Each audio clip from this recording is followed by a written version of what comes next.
Ada sebuah krisis besar yang sedang terjadi di jantung organisasi Islam terbesar di Indonesia, Nahdlatul Ulama atau NU. Nah, ini bukan sekedar perebutan kekuasaan biasa ya.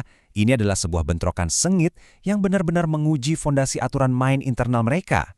Yuk kita bedah bareng-bareng apa yang sesungguhnya terjadi. Semua kekacauan ini dipicu oleh satu hal, sepucuk surat pemecatan. Coba bayangkan, satu dokumen ini aja cukup untuk mengguncang organisasi dengan puluhan juta anggota dan memicu pertanyaan-pertanyaan yang sangat fundamental. Ini bukan lagi soal politik praktis, tapi soal siapa sih yang sebenarnya berhak bikin aturan dan siapa yang wajib mengikutinya. Di pusat badai ini ada dua tokoh sentral. Di satu sisi ada Rais Aam, yang perannya itu ibarat penjaga moral dan kompas ideologi organisasi. Di sisi lain ada Ketua Umum, sang eksekutor yang dipilih langsung oleh forum tertinggi anggota. Jadi yang satu itu kompasnya, yang satu lagi mesinnya. Nah, apa yang terjadi kalau kompas dan mesin ini udah nggak sejalan lagi? Nah, ini dia pertanyaan kuncinya. Apakah tindakan pemecatan ini adalah sebuah misi penyelamatan yang heroik untuk organisasi? Atau justru ini adalah pelanggaran berat terhadap aturan main yang mereka buat sendiri? Untuk menjawabnya, kita nggak bisa cuma nebak-nebak. Kita harus lihat langsung ke dalam buku aturan mereka. Oke, kita masuk ke bagian pertama, prahara di pucuk pimpinan. Yuk kita lihat dulu kronologinya, gimana krisis ini bisa meledak cuma dalam hitungan hari. Coba lihat betapa cepatnya semua ini terjadi. Hanya dalam waktu seminggu.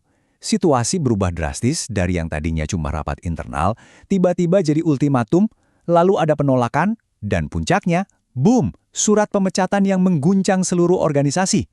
Kecepatan ini penting banget untuk kita catat. Para ahli hukum menyebut momen ini bukan sekedar perebutan kekuasaan biasa. Mereka melihatnya sebagai sebuah constitutional stress test. Jadi, coba bayangin buku aturan organisasi ini ditaruh di lab, lalu diuji sampai titik batasnya.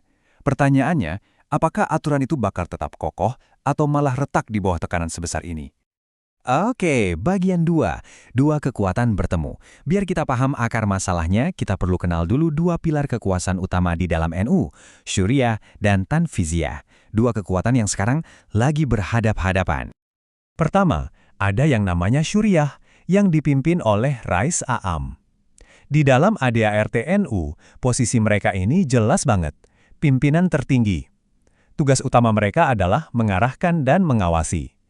Anggap saja mereka ini penjaga gawang ideologi dan kebijakan. Lalu yang kedua, ada Tanfiziyah alias Badan Pelaksana. Nah, ini kuncinya. Ketua umum yang memimpin Tanfiziyah itu nggak dipilih oleh Syuriah. Mandatnya datang langsung dari Muktamar, yang merupakan forum perwakilan seluruh anggota. Artinya, ketua umum ini bertanggung jawabnya ke Muktamar, bukan ke Syuriah. Nah, disinilah sumber utama percikan apinya. Jadi inilah benturan dua doktrin, dua paham yang sangat mendasar. Kubu Rais Aam percaya pada supremasi Syuriah. Sebagai pimpinan tertinggi, mereka merasa punya kewajiban untuk turun tangan kalau ada krisis. Sementara itu, kubu ketua umum berpegang teguh pada mandat Muktamar, yang intinya, yang memilih saya itu forum tertinggi. Ya hanya forum itu yang bisa memberhentikan saya. Bagian 3, dalil pihak Rais Aam. Nah, sekarang kita coba dalami argumen dari pihak yang melakukan pemecatan.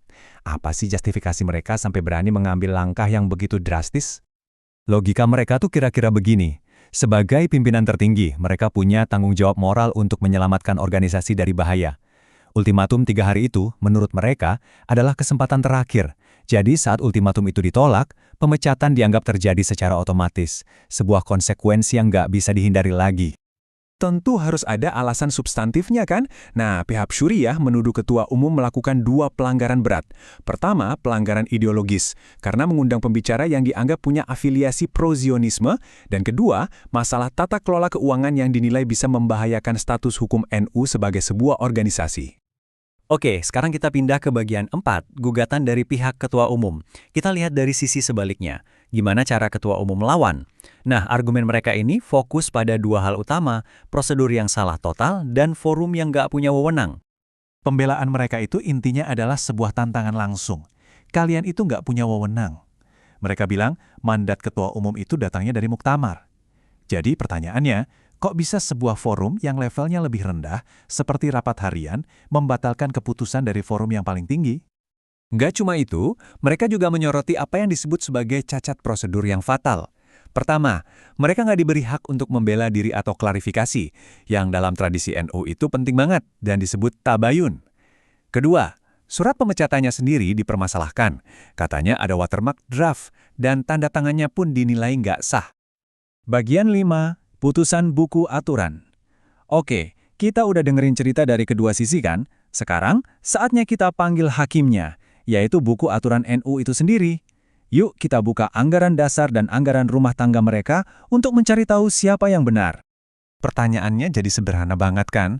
Di tengah semua klaim yang saling bertentangan ini, apa sih yang sebenarnya tertulis dalam dokumen hukum tertinggi di NU?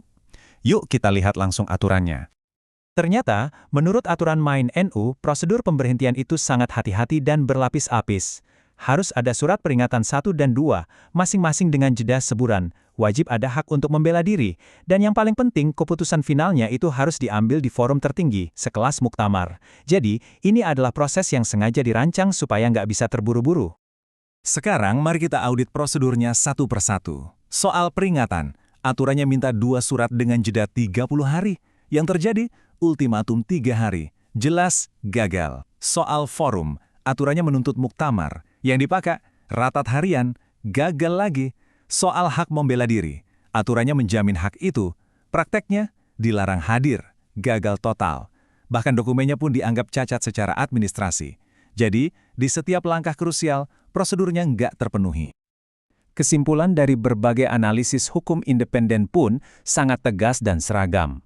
Mereka menyatakan bahwa proses pemberhentian ini tidak sah dan batal demi hukum, atau dalam istilah hukumnya void ab initio. Alasannya jelas, cacat prosedur yang fatal dan forum yang digunakan sama sekali tidak berwenang.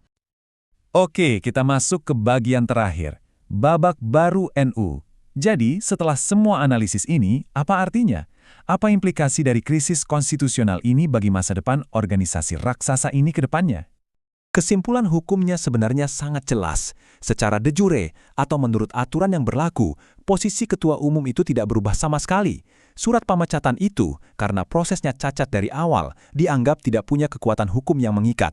Secara teknis, surat itu batal sejak diterbitkan. Dan semua ini meninggalkan kita dengan sebuah pertanyaan besar untuk direnungkan bersama. Ini bukan lagi sekedar soal siapa yang benar atau siapa yang salah, tapi tentang bagaimana sebuah institusi sebesar NU bisa pulih dari krisis ini, dan yang paling penting, gimana caranya mereka bisa menegaskan kembali bahwa aturan main harus dihormati oleh semua pihak tanpa terkecuali.